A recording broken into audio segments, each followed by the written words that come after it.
Hello, and oh my God, I'm in stereo. Isn't that amazing?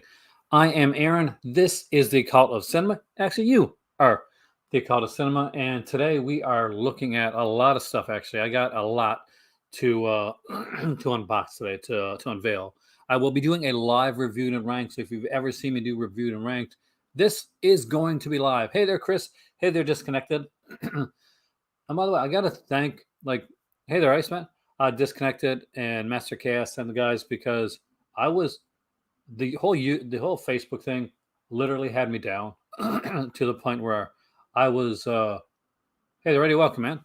I thought about quitting. Here you go, Matt. I legit thought about quitting today, and I'm still going back and forth on some things. Now, first off, I got a lot of stuff to unbox. I will actually be doing a reviewed and ranked on some stuff that I got earlier on that I finally have gotten around to, because it takes a while to watch these things. It takes a while to watch these things. But first off, the big shout out goes to DJ Anubis and DJ Nikos, because of them, they sent me a couple Blu-rays, and they're ones I really, really wanted. But I wasn't able to get, because this has been one hell of a freaking year. So I think you guys would do okay, but even if I wasn't around here. But I will be mixing some stuff up, I think, in the new year, just because I'm wondering if I'm getting too branded with something, and or not branded enough, I guess, anymore. I used to be branded. But first off, let me show you what got sent to me from DJ Anubis and Nikos, and we'll check that out. I've got Umbrella stuff to show you guys. I mean, some massive stuff from Umbrella. So we got, and different brand new labels that Umbrella have put out. Thank you, Iceman. I appreciate that. Scaredy's missed every day, and it's definitely gonna be a long. I don't think we're ever gonna not miss them, to be honest with you. And starting with the classy films, because they were sent to me, and I had no idea what these were going to be, actually. But DJ man, I'm not sure. I don't think you're here yet, but when you watch this, you guys know me. So you really do. So this is something that I've been wanting for a long time, and it was a really big movie for me when I was young. And I'm not gonna lie, when I was in my college years, it may have skewed me a bit on certain things, but that is Emmanuel. So this is the original Emmanuel film, done by Just Jackin, and it is, of course, hey there, George, welcome, man. It is done by Mill Creek. There are some good features on here. We got the talking about Emmanuel interview with Just Jackin and producer Yves Rosat Roard. I probably got that wrong. The Judge of Emmanuel Part 1 featurette with Sylvia Crystal, Just Jackin, and the producer as well, and trailers for Emmanuel, Emmanuel 2, and Goodbye, Emmanuel. And they also sent me Emmanuel 2. So super excited to have this in my collection as well. This is actually probably, not gonna lie, probably a little bit better than the original Emmanuel, at least, especially story-wise. I got your message. I just haven't got a chance to respond to it yet. It's I spent my day at work getting yelled at and cursed at, and let's hope this is a better part of my day. This is actually even better than the first one. It's so well done. Eroticism is even better.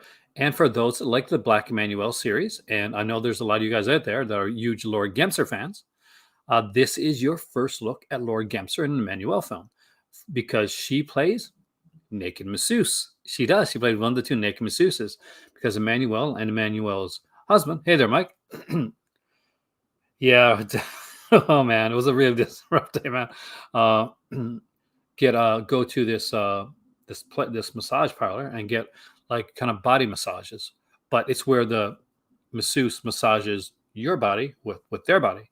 And one of those masseuses is Lori Gemser, who would go on to do her own Emmanuel series, the whole Black Emmanuel series. And this is where it started. This is how, hey there, Anton, welcome, man. This is how it got its start. So these are some very classy films, by the way, and very extremely well shot and very different from what you see later on in the series when I got into more not hardcore, but like heavy softcore, pushing it to the limits type of thing. Some are fantastic, some are okay, but those are picture perfect. Mwah! Chef's kiss. So I'm either going to do next, because we're going to get into like looking at some sites and stuff like that too. Don't worry about that. You're not going to see this face all the time. That cult epic Sylvia Crystal collection looks, for lack of a better word, epic. Emmanuel America, that's the one that came from On Macabre, right? Because I'm sure I got that one.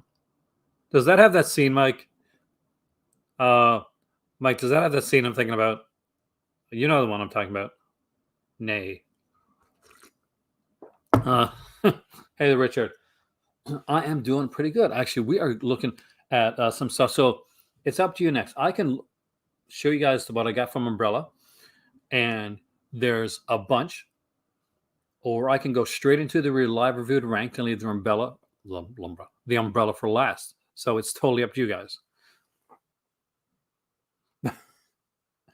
Because I'm going to be reviewing and ranking the Mill Creek releases that I got, and I'm going to be showing you guys what I'm going to be reviewing and ranking.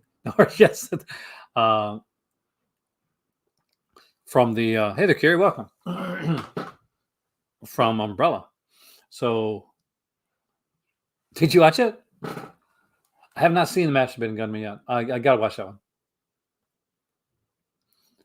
I'm gonna do Umbrella first. One reviewed and ranked for last. Okay, it's different. Let's do that. So we've gotten through around like 4 of these Umbrella titles at this point. Me and my cousin Roger. Roger's over there on the side. He's the unseen person here. Oh man, I want to like Unobstructed View because they're Canadian, but I can't. It was a movie. I can't do it. I can't. I just look like, what the hell is that? Okay, so let's do these over. Let's do the Sunburnt Screens ones first, and then we'll go into the other ones. The Exploitation Classic. We got some more from Beyond Genres, and we got 2 new labels here as well. So I'll do these in numerical order, and I've watched 2 of these. So first off is from Sunburnt Screens. Sunburnt Screens, by the way, is such a great like sub-label, and I've liked pretty much everything that I've seen from them so far. So this is The Big Steal, and if you've seen the movie Malcolm, which was put out also by Umbrella, it's the same like director, producer, writer combination, and oh my God, can you tell it? They have these like really kind of quirky characters. I'm not going to review it here right now, but I'm just want to put it out there now, even before, because I know things take longer to get during Christmas. It's a buy. Next up is a Australian Western from 1946, I think, with Chips Rafferty. And this was a bit of a surprise. This was way better than I expected, and that is The Overlanders. So what's even kind of cooler about this one is there's an extra movie that I was unaware of. That's on this. So not only does this have the Australian Western, but it's got a movie called Kangaroo from 1952 that stars Maureen O'Hara, let's see, Richard Boone, and who's the other guy again in Kangaroo? It's Maureen O'Hara, Richard Boone is another big actor. Lawler? Yeah, Peter Lawford. And Peter Lawford. So there's 2. So this one here isn't just not one movie, it's 2 movies. One was an Australian film, one of them is a film that was actually shot in Australia, but it's was actually a kind of, I think it's a Universal picture. So this one is black and white, but the other one's in color, and it's Maureen O'Hara, for crying out loud, with Peter Lawford. Apparently, they said that Lawford and Boone were caught at a brothel, like supposedly caught at a brothel, not caught at a gay brothel. So interesting stuff behind the scenes. And the cool thing about it is that the feature film, The Outlanders, got a commentary, and the bonus film also has a commentary. So, wow. Next up, these are probably the next 2 we watch, actually. So that is The Right Hand Man with Rupert Everett and Hugo Weaving. So have not seen this. This one's passed me by over the years. So I don't know if anybody's seen this one. I don't haven't. I'm looking forward to it. And next up is a true crime kind of a trial case. Oh, Richard Boone is so amazing, Mike. You're so correct. That is Black and White. And this is Robert Carlyle. Again, now a very famous actor. Charles Dance is in this. Ben Mendelsohn. Another one, Ben Mendelsohn. He was the star of The Big Steal. But he was very young in The Big Steal. But Black and White is, 1958, about a man that, it's not done, the set 1958, about an indigenous man that is tried for the murder of a young white girl in Southern Australia. So it's apparently a true story. Really, really look forward to getting on that one. But let's get into some of the other stuff here right now. And let's start off with the Beyond Genres release. I got to be careful here. And that is Possession. So I finally have a copy of Possession. Ready for the dad joke? In my possession. So incredibly cool film. Feature-wise on this one here, we got a lot of stuff. We got another commentary with the director, another commentary with the co-writer, The Other Side of the Wall, The Making of Possession, the interview with the director. You got the U.S. cut of Possession as well. We have it, which is a kind of like a VHS version of it. Hey there, Dave. Welcome, man. And Ravenous is a cool film. Even if some of the actors creep me out. We got a Divided City location featurette, The Sounds of Possession, interview with the composer. Our Friends of the West, interview with the producer. Basha poster analysis featurette. Yeah, that's kind of cool. I never saw that before. So again, and I'll see if I can share the inside. I guess I can, sort of. I'll be careful. So this is the inside cover art for Possession, and we can see Isabella Johnny on the back there. Hey, Craig, welcome, man.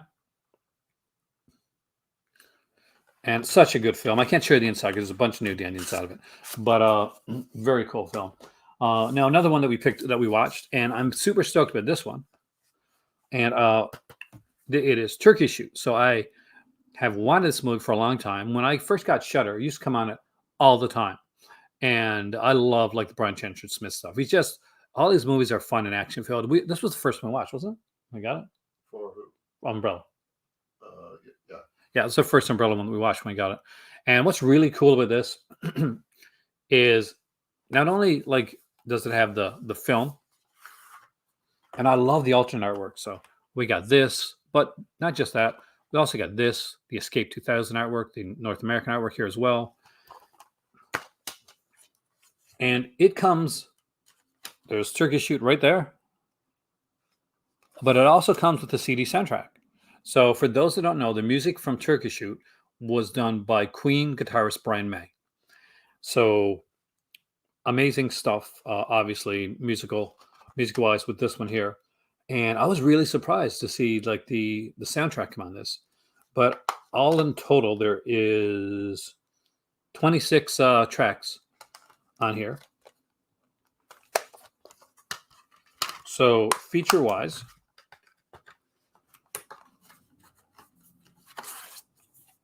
we have the original soundtrack CD, limited to the first 3,000 units. All new audio commentary with the producer and filmmaker Mark Hartley. A 2003 audio commentary with director Ryan. Other moments, interview featurette, Not Quite Hollywood, expanded interviews. The Exploitation Renaissance, I watched that. That was really good, actually. A discussion with Trenchard Smith, Anthony Giannani, and Vincent Montan. I totally missed that up. A Good Soldier 2002 interview with director Ron Trenchard Smith. On to Escape. Okay, no, this one with the VHS one. Escape 2000, 80-minute US version, source from a VHS source. So that's kind of cool. That actually kind of throws me back a bit. Trailer reel from Anthony. Trailers from Hell commentary, which is actually really good.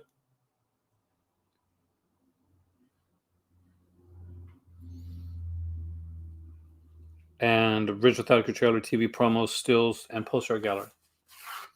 Oh, different Brian May? Did I mess up the Brian Mays? I probably did, you know.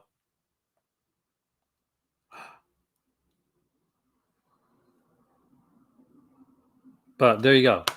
All right. That's my one thing wrong for today. That means I got to be right from here on out. Holy crap. I'm not supposed to get my one thing wrong early on in my videos. That really messes me up. All right. So next up is a brand new label. And that is the World Cinema label.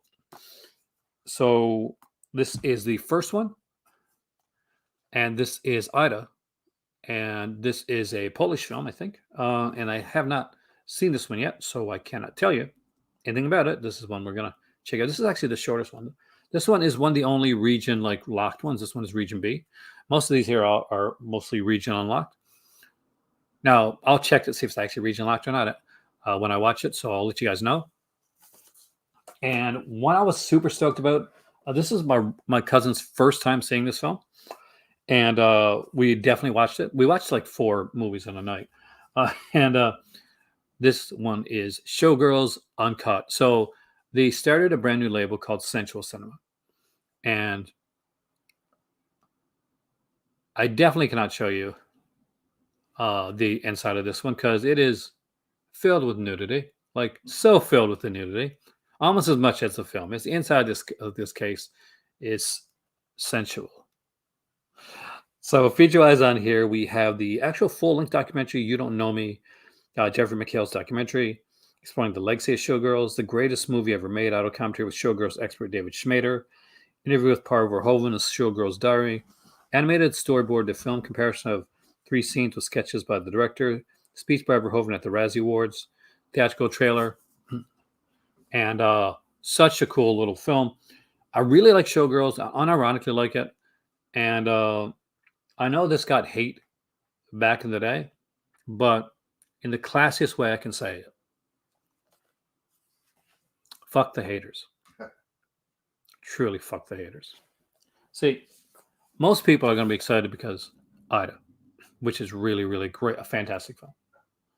Let's just wait, we'll see. That's a memorable scene. Because this has like a Q&A with the director. It's got a featurette, interview with the director as well. This is definitely classy cinema.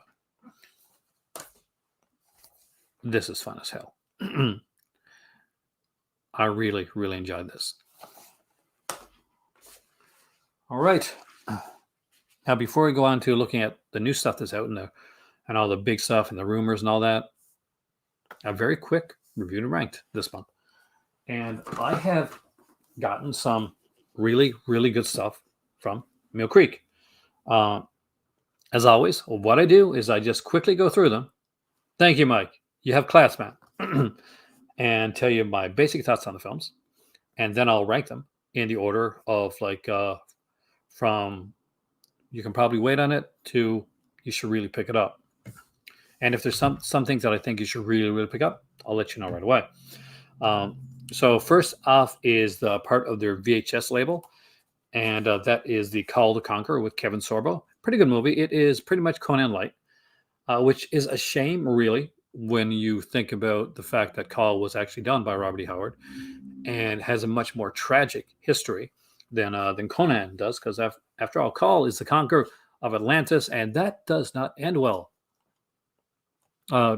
Spoiler alert. Think of the Titanic. Not in this movie, though. I think Kevin Sorbo was right physically for the role, but I don't think he was right psychologically for the role. Kevin Sorbo really wanted to make this more of a Hercules family-friendly type of film, which is okay and makes for a fun watch, but it doesn't make for what Call should be. If you want that, then check out the Marvel adaptations of Call or the books themselves. Next up is a double feature with Vince Vaughn, and that is The Breakup and Dilemma. And The Breakup has Jennifer Aniston. So, yes, I'm watching that.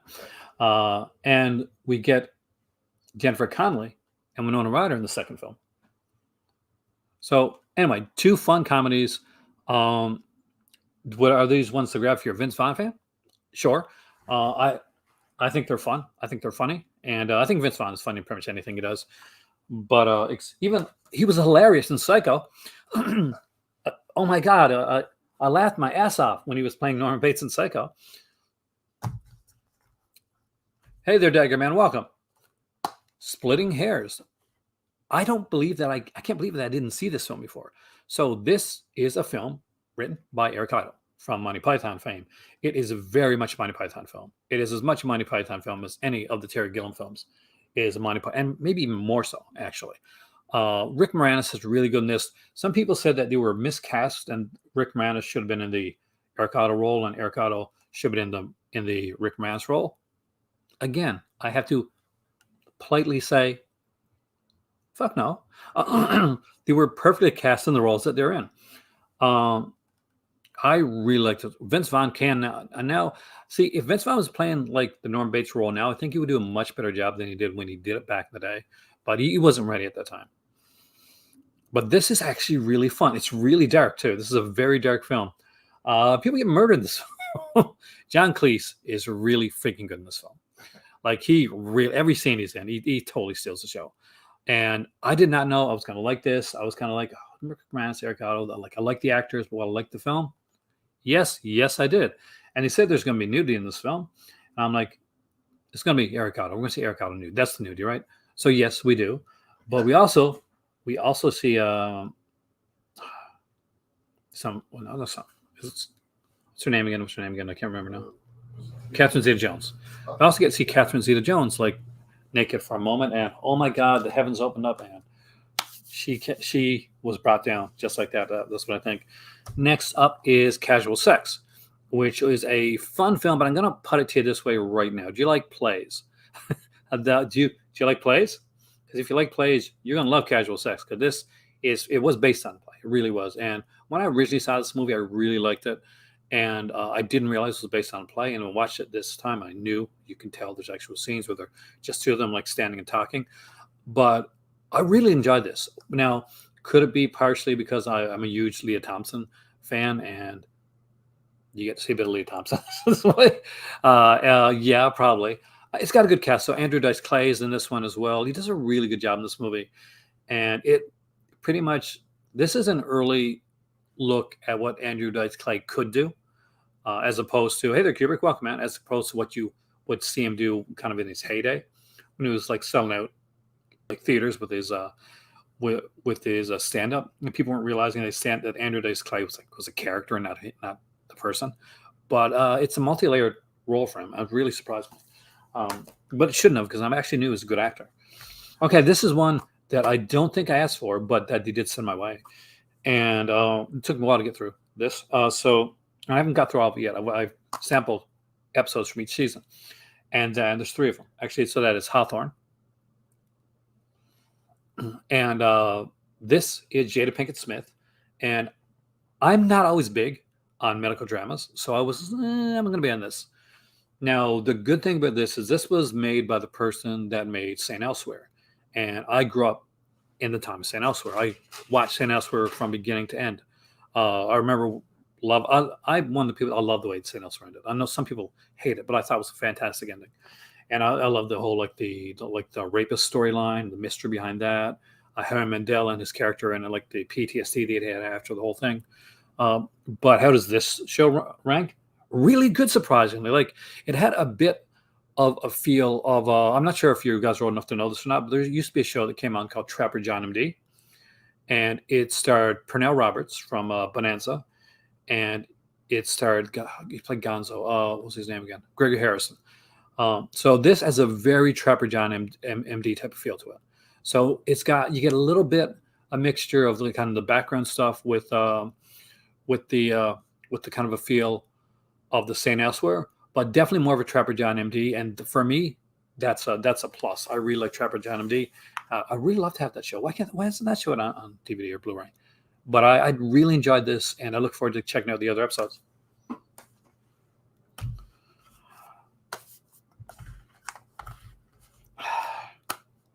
The one I wanted to love. Renegades.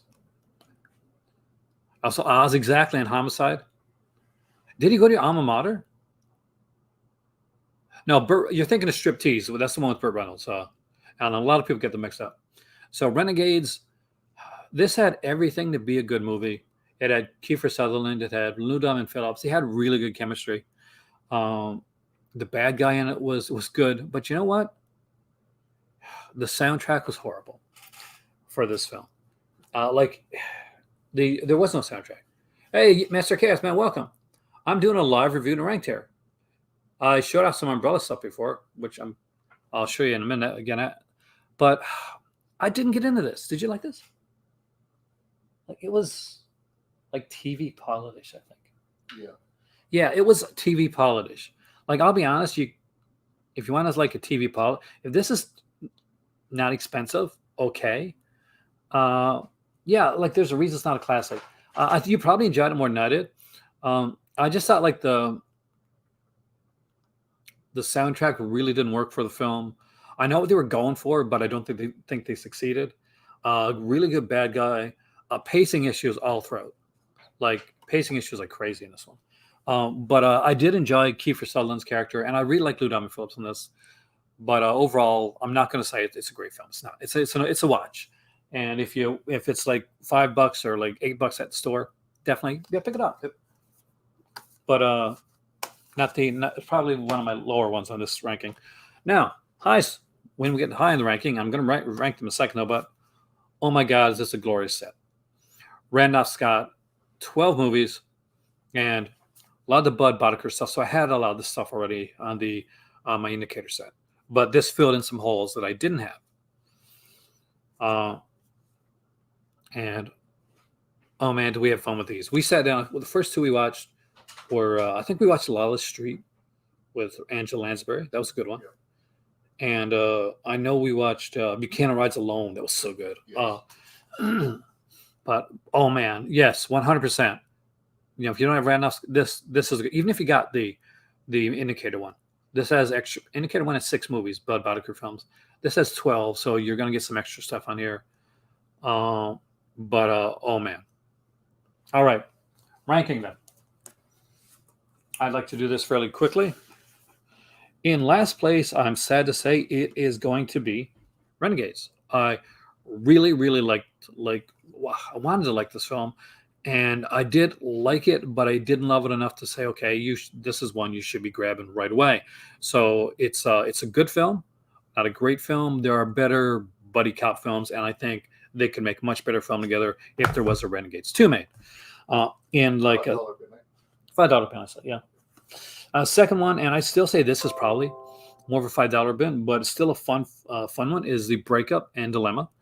So again, if you're a Vince Vaughn fan, you're definitely going to like these. If you like attractive females, then they're in this film and both of these films, and they're kind of fun. But if you don't like Vince Vaughn's humor, this is going to be the bottom for you. But if you do, you're probably going to put this close to the top. No, Tom Atkins is unfortunately not in Renegades. I wish he was. Though Bill Smitrovich is in it from Life Goes On, of course, and Crime Story. Actually, he was the secondary, kind of like the lead guy in Crime Story. As I walk along. Next up is Call to Conquer, a fun film. I think that a lot of you guys would put this higher in your ranking. For me, though, I guess it's just like I really do like this film, but I am a little bit jaded by the fact that I'm a huge fan of the books. I'm a huge fan of the comics, and that is definitely, definitely like was what puts it down lower. But again, it is some pretty great stuff. Next up, I'm going to put Hawthorne. I'm really looking forward to watching more of this. This is kind of like the sleeper for me because I didn't know if I was going to have any interest in this at all. And it's got that Trapper John feel. I'm a huge Trapper John fan. Starts out with a really, really great pilot for this one. Is that your top? We're getting there, man. Next up is Casual Sex. Because I really did find this one fun. I think the Andrew Dice Clay is really good in this, and it's a much more layered performance than you get to do like a lot of the times. People forget that he's actually an actor. Like people know more so now, like Kubrick mentioned with Blue Jasmine and stuff like that. But for a while, Andrew Dice Clay kind of became like a character of his act. But he's not that in this, and that's actually really good. Victoria Jackson, we all know she's crazy now, but she was very attractive then. But I don't know. I didn't totally get into her character as much as I did Leah Thompson. I'm not quite sure whose character I got into more. I kind of went back and forth. on both of them. All right, now here's the really hard one. It is the top place, and top place is it's tied. I'm cheating. I'm doing it. I'm cheating. I can do that. It's my channel, and and that is Splitting Hairs, which was definitely the sleeper one that I did not expect to be as good as it was, and the 12 film Randolph Scott set. So good, so much good stuff. Like I'm holding in my hands here two movies that should honestly, I'm gonna say it. I'm gonna put it right at the right now. These should be in your collection. These are both. They're that good. This is really freaking funny. This is funny. It is so well acted. We got like Barbara Hershey in this one here, Catherine Zeta-Jones, a lot of great character actors, and Randolph Scott. This is some of his great stuff. Whether it was with Bud Boddicker or not, you could see what a good actor he was, and even in the non-Boddicker stuff, he did some amazing work. And that's my top. And again, it was 1, 2, 3, 4, 5, 6, 7. Now, for those that did not see these, and I won't be ranking these until next week, but of course, the first Sensual Cinema release is Showgirls. So these are the 8 that are going to be ranked next week. The uncut edition plus two editions of the film actually on here. The World Cinema Ida. Really looking forward to watching this. Turkey Shoot with a CD soundtrack by Brian May, who I got mixed up with another Brian May. That was my mistake for the day. Possession, the Beyond Genres edition. And the sleeper sublabel from Umbrella is the Sunburnt film stuff. So there is Black and White with Robert Carlyle and Charles Dance. There is The Right-Hand Man with Rupert Everett and Hugo Weaving. There is the 1946 really good Western, The Overlanders, with a second Western called Kangaroo with Maureen O'Hara and Peter Lawford and Richard Boone as a bonus feature on here. And of course, there is an early role from Ben Mendelsohn, and that is The Big Steal. It's been a long time since I've seen the Cold War. I lived through the Cold War. And this, by the way, this is magically beautiful. If you've seen Malcolm and you like Malcolm, you're going to love this. And shout out again to my great, amazing friends, DJ. Hey, Vinny, welcome, man. DJ Anubis and DJ Nico, because they sent me two incredible films.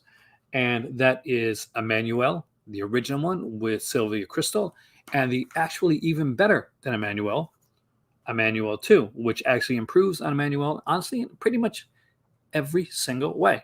And that's not a bad thing, because this is the classic, but this be even better. But I don't have the Criterion edition. But so overall, we've looked at, and we haven't even gotten to the other stuff yet.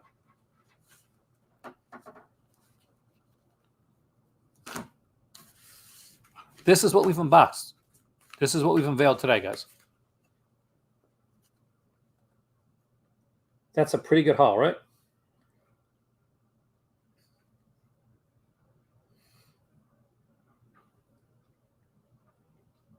So needless to say, I've been doing a lot of watching.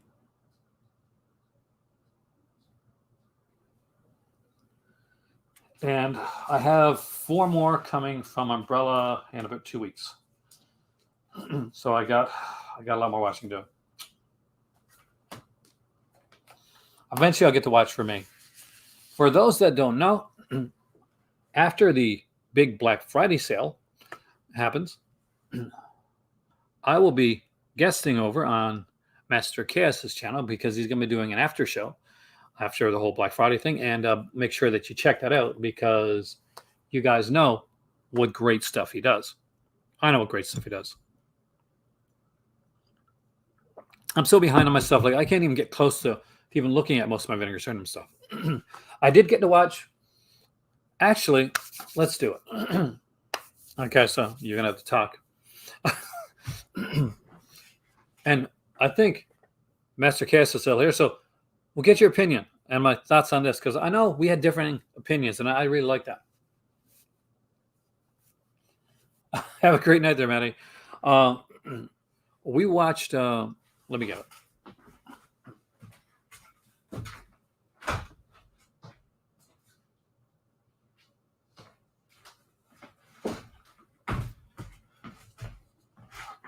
Nothing Underneath and Too Beautiful to Die. And yeah, Scaredy passed away, Kubrick, unfortunately.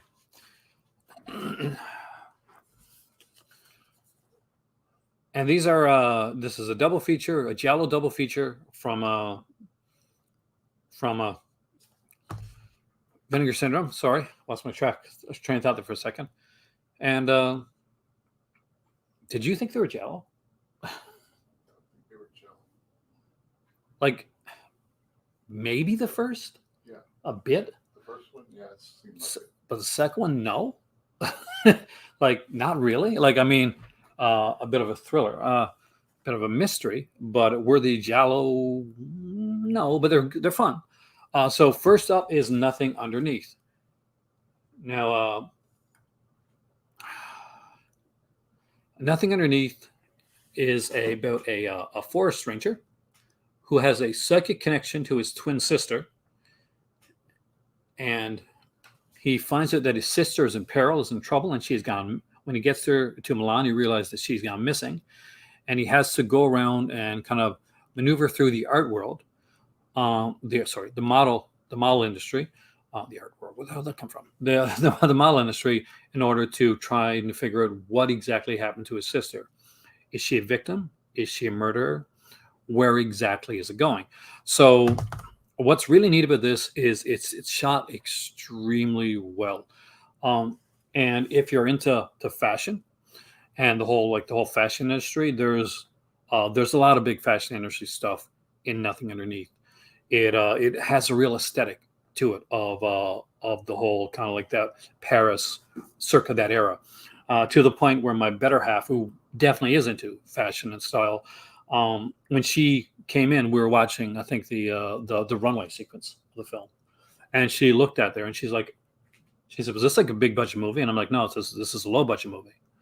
And she's like, she said, "That designer that they're doing the runway show for, if that's really him," she said, "that's he's amazing. This is one of the big designers." Said, how did he get him?" I'm like, friends, I guess. But yeah, so that impressed her, and she is not someone to be impressed by these films. If you guys have seen Hidden on Air, she is not impressed lightly, but that did impress her actually. So definitely has more of the kind of the fashion industry aesthetic to it. The girls in it are, in my opinion, are extremely beautiful. It's well shot, it's well done, and it is well constructed to the point where I'm not going to say you can't guess who the killer is, because you can. You can. Did we guess this one as easy as the second one? Which one was the one we didn't guess for? It was easy. Second one's the one we didn't guess for, right? Yeah. Yeah. First one's pretty easy to guess. Oh, Hasaguchi does look interesting. Actually, I'm very interested in that. But I really did. What do you think? What do you think on this film here? That's the one with the scissor killer, and the ending on this, by the way, is fantastic. Yeah, I really liked that movie. It was good. The cast was good. I like the police detective. He was good. He was cool. Yeah. And Oh, do you mean Don Pleasance? huh? Don Pleasance? Oh yeah, I love Don Pleasance in this. Some people Yes, yeah. people say like, why is he eating spaghetti at a Wendy's? Like when you go to different countries, different countries. Hey there, Eric. Welcome out.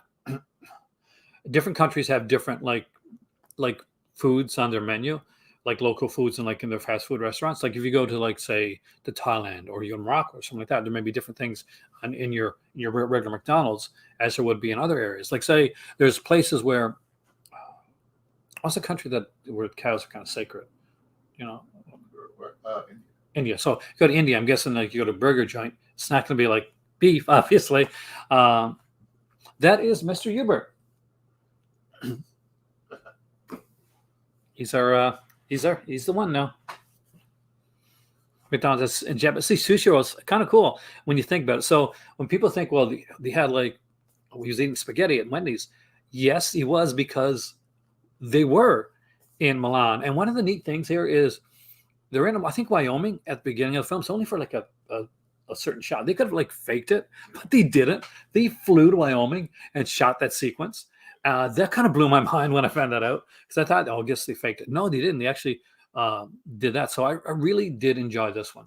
Now Too Beautiful to Die. I know this is one that my good friend Jose Mastercast liked better. He liked this one here a little bit less than he liked this one here. I'm on the opposite side of the fence when it comes. I know this is a fun film, um, but I didn't buy uh, like the photo shoot. Uh, I really like fashion wise, just the way that was done. It it never seemed legit. Never like it didn't seem like real. There's some really cool like weaponry, I guess, like in it that's never really utilized well. Like it's shown, and you're like, okay, oh, there's this really cool looking blade, I guess, but no, it's like it's just there. It gets used, I think, for one murder, um, but it's never really like it doesn't really come out past that. The acting is not good in Too Beautiful to Die. Now the acting's good in Nothing Underneath. You got Donald Pleasance, like, and the guy that plays the lead actually is a competently like pretty decent actor. He's been on other things. The ones in Too Beautiful to Die, this is a better mystery. Like I don't know if it took so long time for Too Beautiful to Die, like who the killer was. Alms to the end. Yeah, like so this one here, this has a better mystery, 100%. It's got a better mystery, but not as satisfying a conclusion, like by far and large. When you do find out who it is, it's kind of like, okay, that's cool. You tricked me there. You got me, movie. The red herrings in Too Beautiful to Die are so well done, and unfortunately, the acting in Too Beautiful to Die is not extremely so well done. Um, Again, it's the aesthetic of the fashion industry between Nothing Underneath and Too Beautiful to Die are extremely different. This does seem more like an episode of Highlander with is there nudity? I don't think there's much nudity if there is. Like it's shot like that. It's clean, like it's well shot. Like Master Chaos said, like there's some really good shots in the film, like directing wise, but it never goes above, in my opinion, what a straight to kind of like video film or something that was going to come on. Eyes Laura Mars and Look are better films. Like I'm not going to lie to you, they're better films. Like these are good. Like Nothing Underneath is really good. Too Beautiful to Die, it's a good mystery. But yeah, go with Eyes Laura Mars and Looker first. Looker is an excellent film. Hey, the Cinematech, welcome, man. But which one do you like best? Go with the first one. First one, Nothing Underneath. Yeah. Yeah, Donald Pleasance really does good in this one here. There's no standout actor in this one really, and half of the movie doesn't make sense. There's like a tragic trauma sequence at the beginning of the film, and it's never really paid off as into why. It's just okay. This guy wants this girl, and he has given to him for reasons, I guess. He says like I'll blackmail or something, but it never really, it never really kind of like brings it out more. Nothing Underneath is definitely it's better, it's better done. It's a better representation of the fashion industry. It's a more well shot. You can tell that it has the pretty much the fashion industry people are in this one, and they have like he's over the top enough. He really is, not too much, but just enough.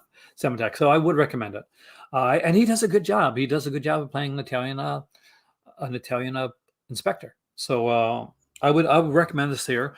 I don't think I would consider this a Giallo double feature. I think I would consider this more of a those kind of soft core thriller double features, like the Night Eyes or the Skinemax stuff, like the Body Chemistry, that type of stuff. That's more along the lines of what this comes across. I know this can technically be thought of as a Giallo in the same way that a neo noir can technically be thought of as a noir, but I think this really like leans itself more heavily into the Andrew Stevens era of kind of sexy murder mystery camp.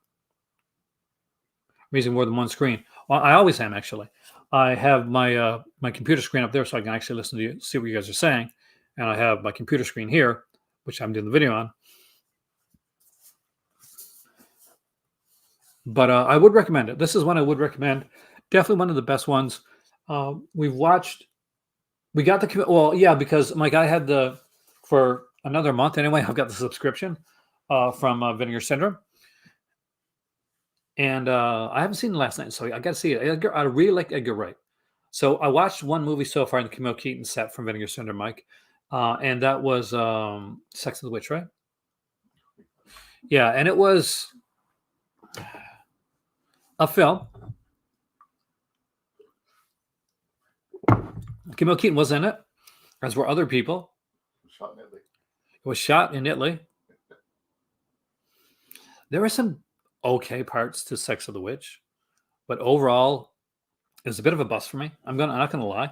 I haven't watched the other two films yet because I had to I wanted to get my reviewed and ranked out and done, and I wanted to show you guys stuff from the Umbrella. And just it's been a stressful week, you guys know, and it's not going to get any less stressful because, in all honesty, we're missing Mr. Scaredy here, and work sucks ass right now. So that's the truth. Every day I get yelled at just a little bit more. I get a little bit closer to Office spacing. This whole damn thing. That's how that's how it gets. The Beatles are amazing, by the way. I love the Beatles. I used to have the Beatles rock band. I would sing the George Harrison songs. Not well because I can't sing. Like Roger knows, I cannot sing at all. Like I'm what's the word? We're tone deaf, right? Tone deaf. Yeah, I'm tone deaf. Now that being said, when I was younger, I had pretty good pitch. Like I had like remind me of like these. Remember those tapes? Those big like big tapes, like the like you literally put them on like a big thing, and they almost look like music tapes, but they were like Oh, you know what I'm talking about, right? really? Yeah, like the real thing. So, and there's one of me singing on that when I was younger. Great voice, and then puberty happened, and not anymore. And what makes it suck even more, my dad's a musician. My mom can sing pretty good. Both my sisters can sing, playing an instrument.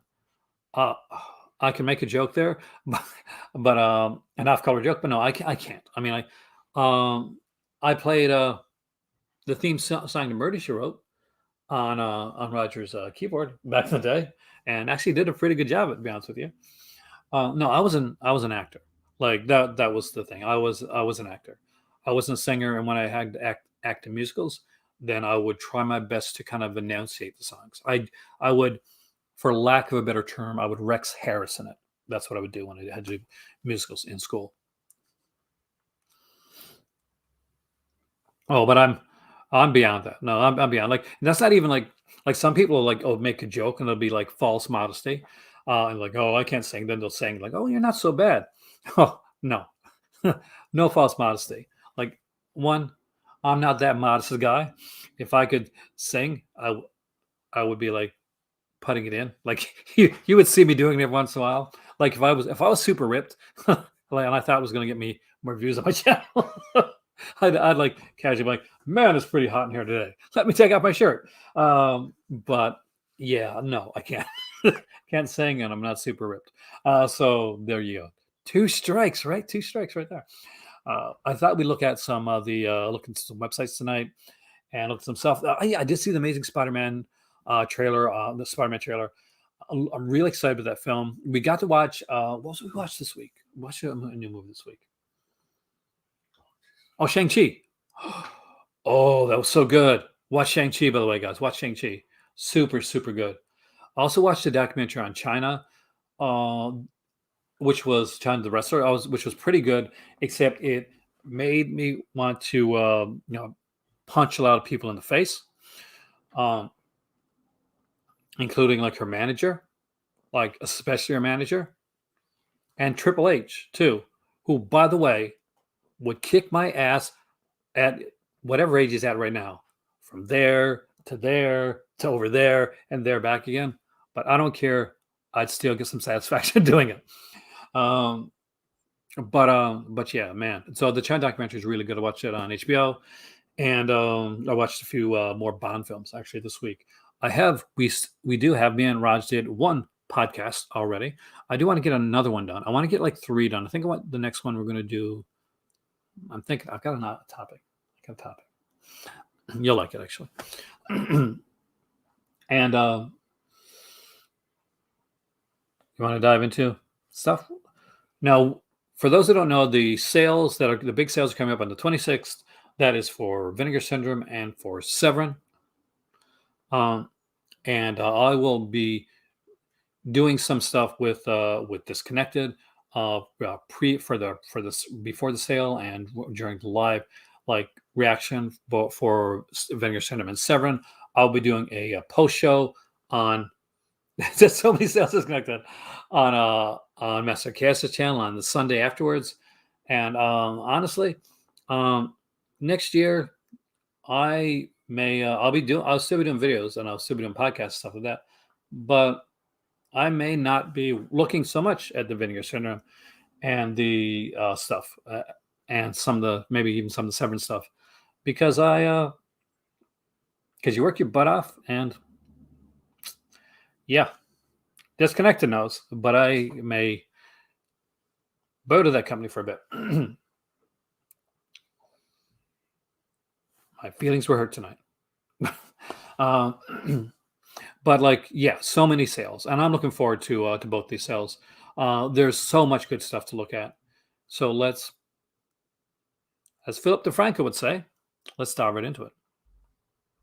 I wonder if I can get like a cease and desist from saying that now. Did Philip DeFranco has he done that? Okay, we're gonna go to 88 Films. By the way, has I think has a sale going on right now, unless it's already over. But I thought they had like an Italian. Well, so I want to go on this one first. Some sale pricing for some of the Italian releases.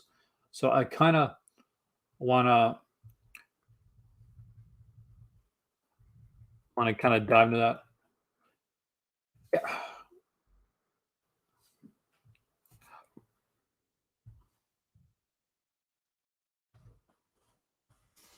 For me, I'll be honest, Disconnected. It's like I care a lot, and sometimes I'm not sure.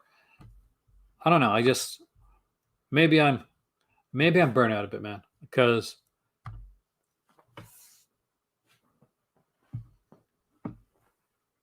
I feel overlooked at this point. And it's been next year is my 10th year on here, so we'll see. We'll see how it goes. So Zombie Flesh Eaters is there. Nightmare Beach. I'm not seeing any real. Well, $7.99. It's not bad sale prices. Rats, good Bruno Tay film. Eyeballs, really good. That's Umberto Lenzi. Two Evil Eyes is really fun. Amazonia, it's okay. Mercenary, In the Eye of the Hurricane, Fox Without a Tail. It's a good Giallo, more of like I'd probably call it a more of a lighter, kind of less sleazy Giallo. Watch Me When I Kill again is another less sleazy Giallo, but it looks sleazier than this. Django Kills here. Zombie Creeping Flesh. 2019 After the Fall of New York is here. Hands of Steel. Like these are all been pretty much like half price here. Green Inferno. Oh, nice. Congratulations, George, man. Paganini Horror, which is from Severance as well. It's just such Karate Warriors here. Beatrice Sensi is actually one that I haven't seen in years, but this is such a cool film. And if you've never seen it, then I definitely would recommend it because it's a very cool film. It's done by Lucio Fulci, and Fulci does consider this one of his best. Hey there, DJ. Welcome, man. If you're not checking out DJ, dude, link your stuff. Like, drop your link to your podcast and stuff here so that people can sub that aren't sub to it. DJ Anubis and Nico's here are the reason this video is being done today, as I mentioned at the beginning of the video here. Why can't you see the website on screen? What the hell's going on here? There we go.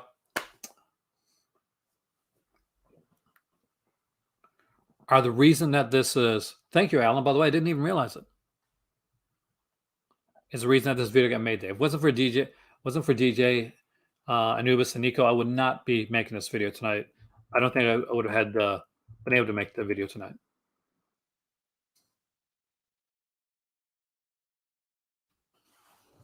See something. I'm gonna check something here. So now that you guys can't see me, the pants are coming off now.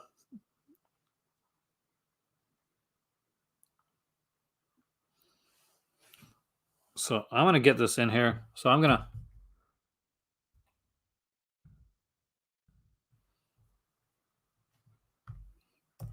Because if you're not checking these guys out, you are freaking missing.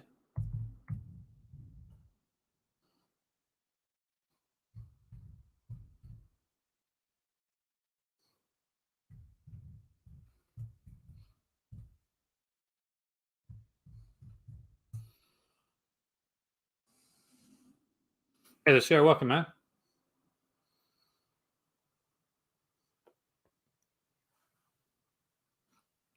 Make sure I got your link right.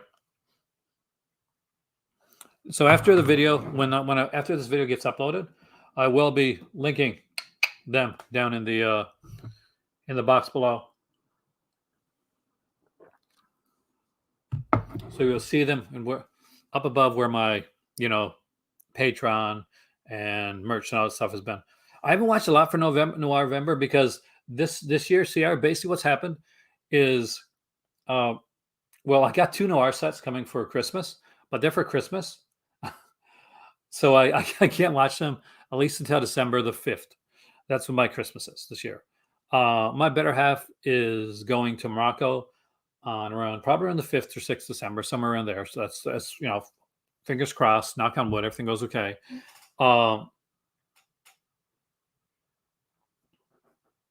Then I have a good night there, Kubrick. Then I'm on list. Then she's gone from that until the 17th or 18th, somewhere around there. So for a month, really, a month and a half, I guess. I'm going to try to keep Roger here as long as possible, even if I have to kidnap him or something like that. So that's not just me and the kitty cat.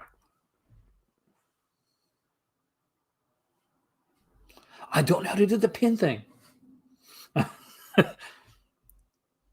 Oh, Cyborg is cool. Cyborg is such a cool film. But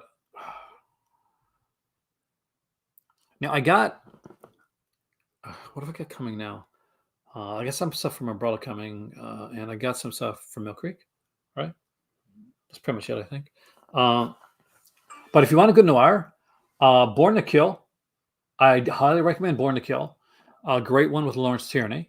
I will recommend that any day of the week. And give you another noir pick, Ed the Past. But everybody's going to say Ed the Past. But I'm going to say Born to Kill, because Born to Kill is so good. But Ed the Past, probably, like, if anybody says, like, what's a noir? If I looked in the dictionary and there's a picture for noir, Ed the Past will be it. I do have a couple of things coming up from Mill Creek that I wanted to show. So the Warren Scott set, everybody should have this anyway. New releases. What have we got coming? I should have Ultraman Gaia coming, I think. It was Guy's the one I got. No, Guy's the one I got coming, I think. I got an Ultraman one coming, and these are ones I got ages ago. The later you get into Ultraman, I think the better it gets. Angel with 30 Faces is really, really good.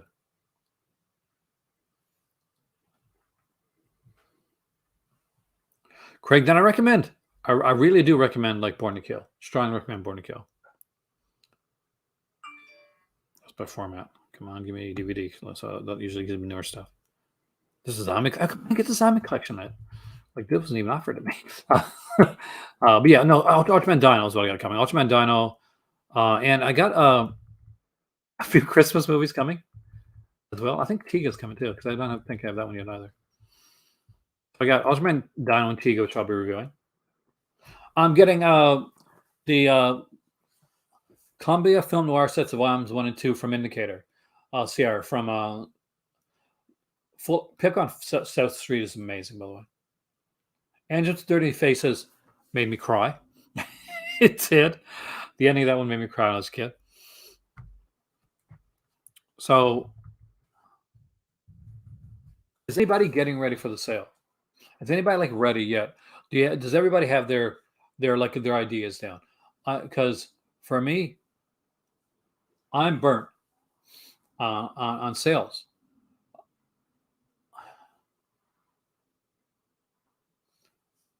and that's the hard part. Is that these Black Friday sales were so special because there's new stuff coming out, there's merch coming, there's brand new films. Like excited about Trauma. I'm super excited about Flesh for Frankenstein. Those will be fun watches. Um, like Raj has not seen very many Giallos, and I showed him one not very great one and one really really good one. So you got a combination of both.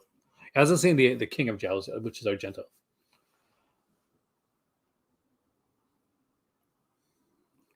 They're really good CR. They do some great stuff. Not, but one of the neat things, and this is going to seem like a really silly thing, is that aside from the noirs and and all the bonus features that they normally have on their discs, there's Three Stooges shorts on every one, and it's just a little like extra touch. But for me, it seems so good. So there was news on, well, there was kind of news. There was rumor on the whole somebody put up online that the Ebola syndrome had been got by a company, and they said I'll be like heavily focusing, I think, on Indicator hopefully in the new year. By the way, and for those that are on my Patreon, next month, starting later on this month, I'll be doing after the Black Friday sales. Then I'll be starting my report cards. Oh, I love the Noir Man. And I got like another set too. I got a Hammer Volume 5, I think, too, for Christmas. And that's the one, like not the horror one. That's like the one with like the pirate films and stuff like that. And some people are like, oh, I'm not sure about the pirate films. Like, I love the freaking pirate films. That's my stuff, man. It's my jam.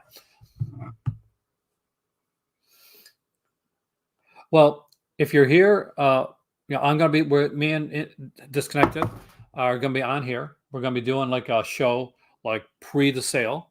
We're gonna go from there to going live during the sale over on the Patreon channel, and we'll be doing live reactions, and if we order anything, you'll know it because you'll be ordering with us. So if you're a patron, look forward to that. I do want to. I got to say, I want to thank a lot of you guys for what you do for me and for this channel. Whether like you're a patron supporter or you've donated to the channel or you super chatted or you sent something my way or you just were really you bought a T-shirt or you just anyway. So I appreciate it. Like really, really appreciate it. And there's sometimes when things aren't the easiest, and I'm not talking monetary wise or anything like that. Like throw that out the window. The fact that you guys are here, that means a lot. What the blue hell happened?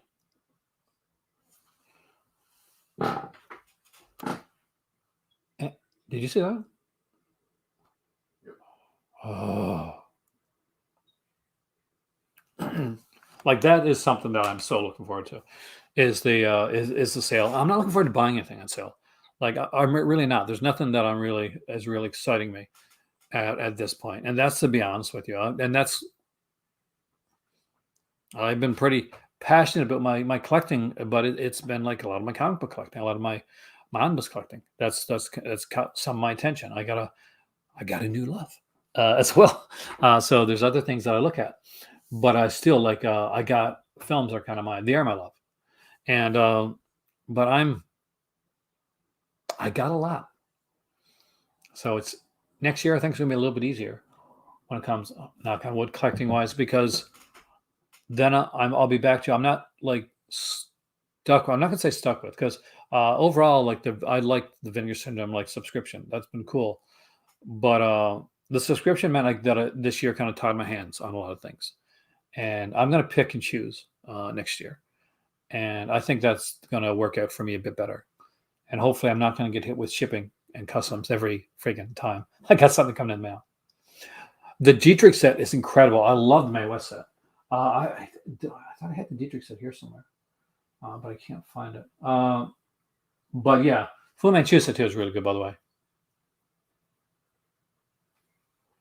I get you, CR. I really get you.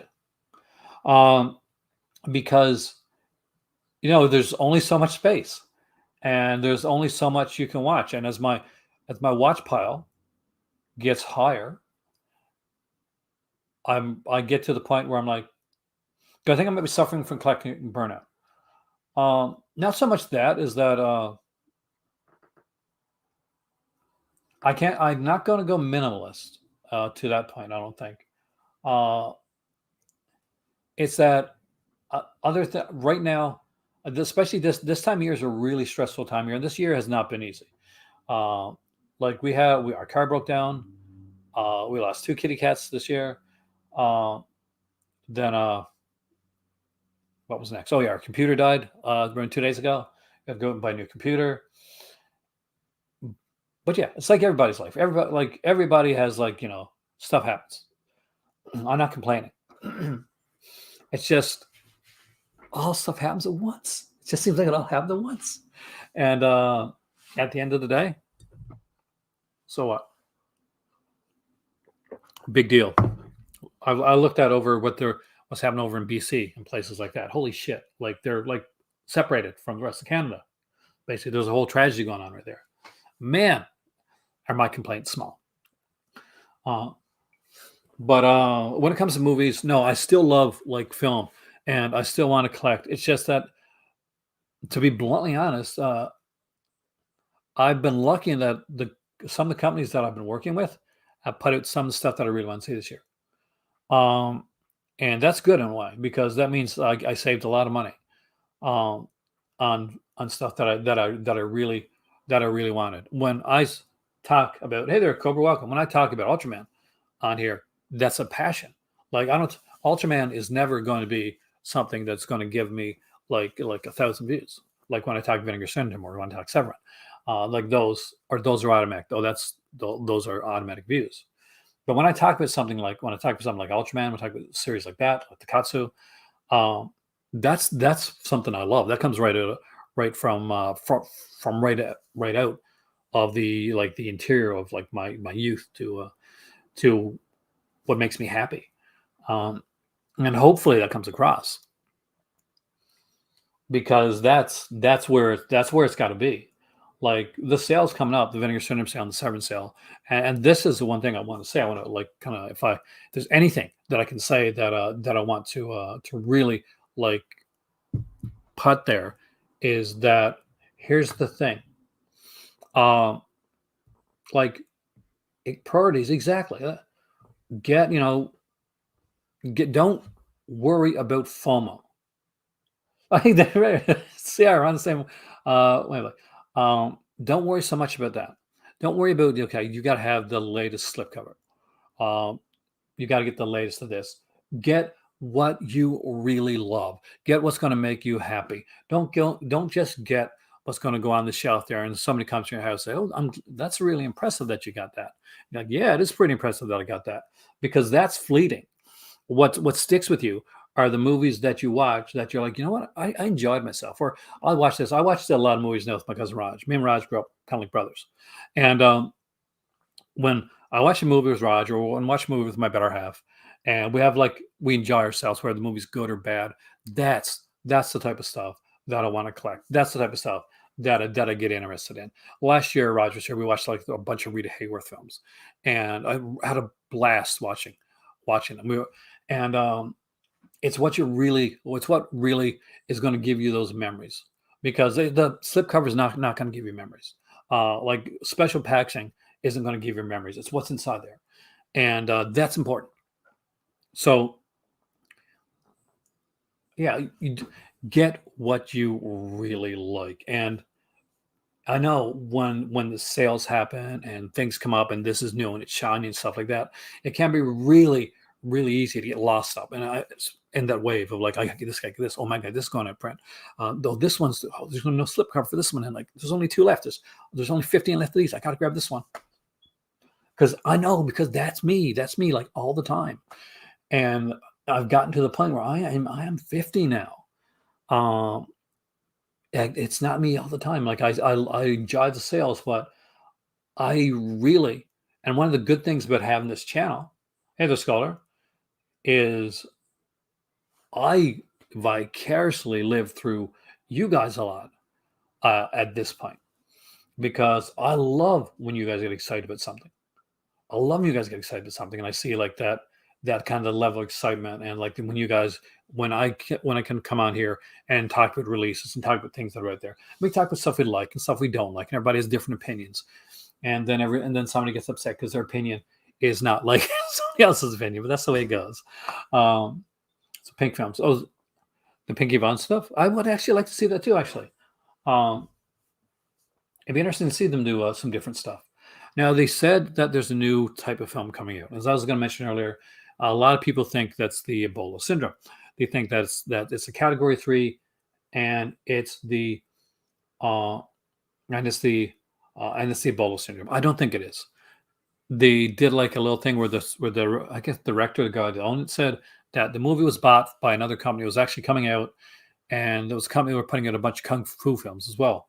And people said, "Well, it's coming out. Then it's totally vinegar syndrome."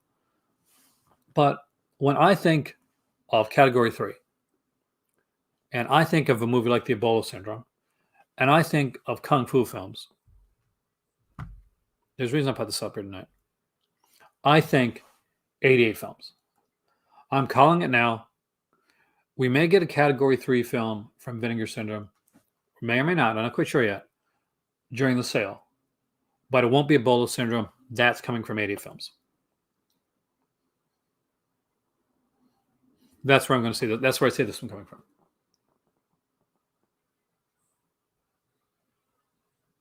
Yeah, the counter is a genius idea, by the way. Um, that is a super genius idea. So I'm expecting if you're really hoping that a Ebola syndrome comes out, I'm not from Vinegar Syndrome anyway. But if you are, then do not dismay, because I think 88 Films is going to give you what you want when it comes to that. That's where the Ebola syndrome is coming from.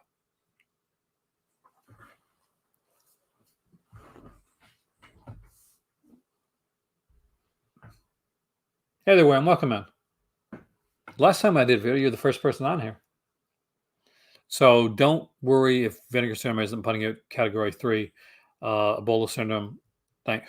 Oh, no. No, Vinegar Syndrome. No. Why aren't you? Because 88 Films is definitely going to be, I think, putting it out. I think that's who's grabbing it. And some people said, well, maybe Vinegar Syndrome are putting out a bunch of kung fu films next year. Maybe. I don't see it, but I mean, aside from like the cheesy, really kind of low budget, kind of action, kind of stuff that just happens to have kung fu in it, but aren't kung fu films. But yeah, no, 80 films. I'm 88% sure 80 films are going to be putting out the Ebola syndrome. There was the time of the week again where we look into the limited edition stock. Will you guys talk and ask me anything that you want to ask within reason?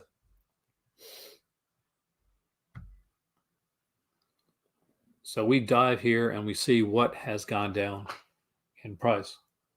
That's the thing.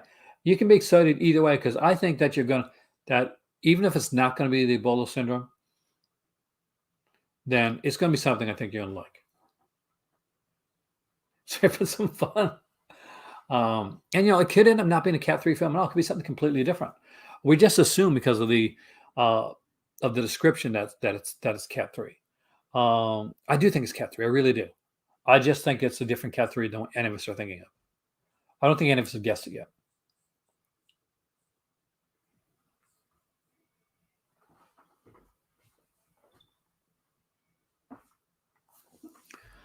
but not a lot to really look at here. These are just the slipcover ones. Memories within Miss Aggie is still over 1,000. That's the only Damiano film that they still have available because obviously it's the only one that they have the rights to right now, and it's only until those sell out. But I know it's not one of Damiano's more popular films, so then that's probably why. Though when it comes to stuff that I definitely would recommend, uh, you know, I like Zombie Island Massacre. Super fun, super fun film. Got a score by Harry Manfredini that is suspiciously like another film that he did called Friday the 13th. So, did I say Harry? I did say Harry, didn't I? I totally got it wrong. Yeah. No, I got it right, Harry. I mean, damn it, I got something right today. I almost got something wrong by thinking. I almost got something wrong by thinking I was wrong. Severed Arm is still. It's going to stick over 1,000 because it's just not a good slipcover. Old Dracula is this still here? 35 left. I do recommend this one actually. This is a cool one. This is a fun little film. It's very cheesy. Hey there, Neil. Neil. By the way, Neil, thank you. By the way, thank you today. Uh, you and Disconnected and Master Chaos made my day because I was getting pretty depressed. So thank you, dude. But I recommend this one here. Only 35 left on this one. Uh, So keep an eye on this one. Oh, Forgotten Giallo Volume 3. 1,000,000%, Dave. 1,000,000%. It's a great, great one. And I think it's going to sell well during the sale. It'll be its first time on sale. And people will be looking at that like hungrily because it'll be its first time with the 50% off. And that's one that they're going to want to get. We got Best Friends here. And that's at 349. I haven't seen this one. Naughty Victorians. Have not seen that one either. Perfect Strangers. I used to watch that when I was a kid. Not that well. Damn, it's not that Perfect Strangers. Right back at you, Neil.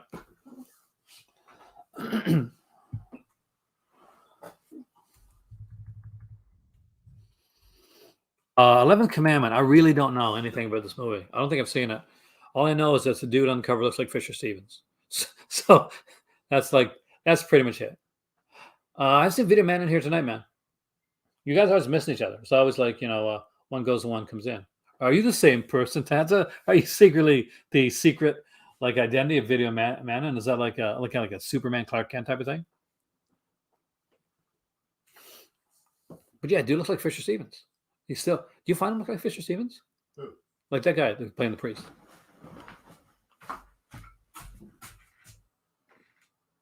Yeah, Got a bit of Stevens look to him. I like if Fisher Stevens and Kenny Loggins were put into like a thing and like got a little blended together, kind of like that. He's got a Kenny Loggins type beard too. Network. I love. Oh, you mean Network, the UK company?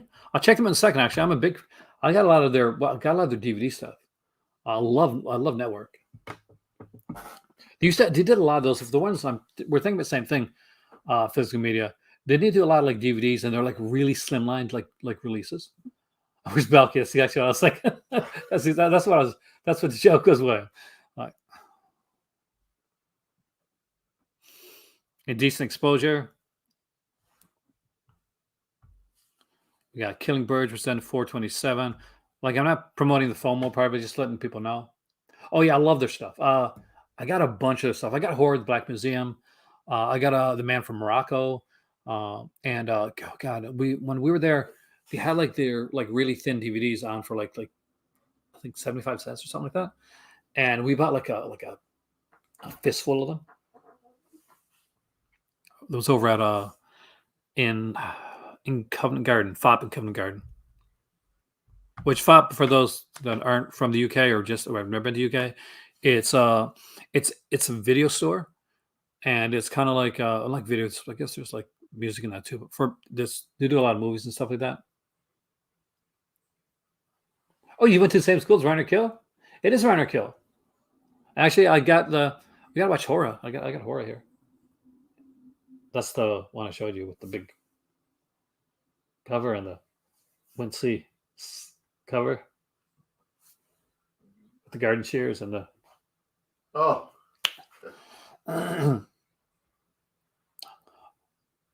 We'll definitely check that out. I'm a huge Jerry Anderson fan, by the way. Oh, that is Reiner Kill. I got a couple of his shirts here. Hmm. That he sent me too. Very nice guy. Doll Coat Santa Claus. Get this for Christmas if you don't have it. It's a really cool one. Who Done It? Me and Roz watched this one too. This was a fun movie. We watched this one, right? Who Done It? You're here for that one. The one where they're on the island and it kills them too, like this punk music song, kind of like punk. oh yeah. Do you really? So a few years back, Cobra, I spent like a lot of time, I went to London for like a couple weeks, and I spent like so many days over at FOP.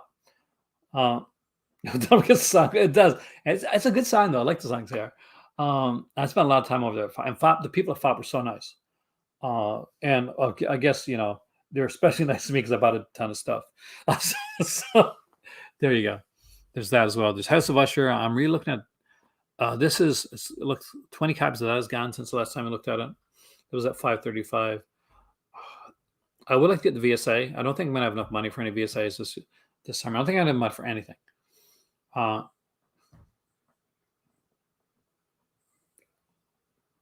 don't have his phone or anything like that.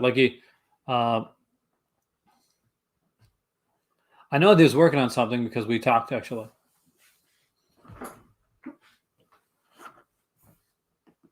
Cobra Viper. Do you have a channel? There's a reason I asked. There's a Cobra that had a on YouTube that had I think it was Cobra that had a channel, and they would go to different video locations. I used to watch the channel a lot,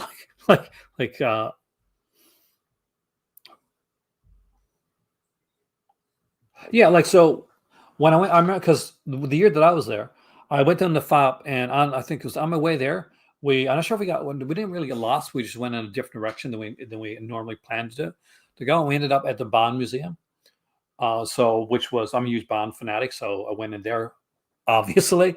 And unfortunately, it was at the time close to the end of our trip, so we were pretty much tapped out money wise. So, but I got a couple Bond things there. I got, of course, bought the DVD of Everything or Nothing because everybody needs to have the documentary in their collection.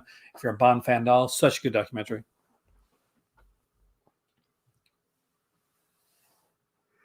What movie are you buying?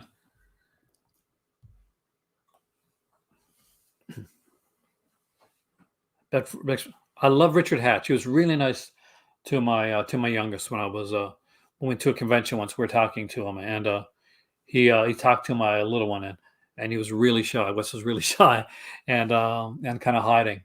But Richard Hatch was such a sweet man.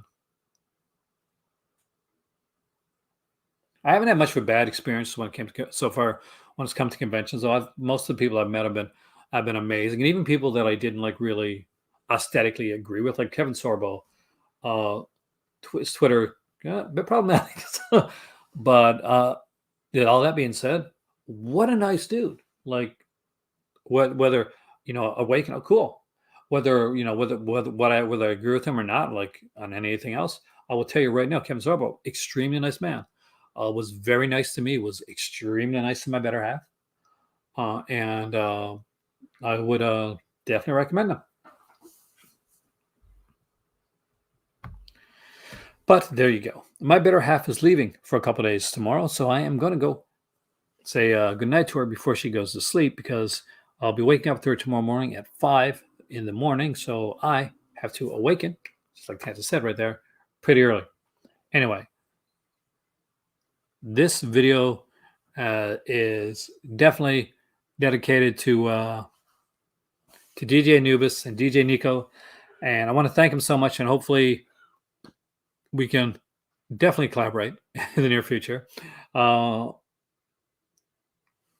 hope every single one of you guys, I can't wait to next Thursday either, are here for next Thursday when me and Disconnected are on here talking about Vinegar Syndrome and Severin and guessing the titles and getting them totally wrong and being excited when we find out what they really are.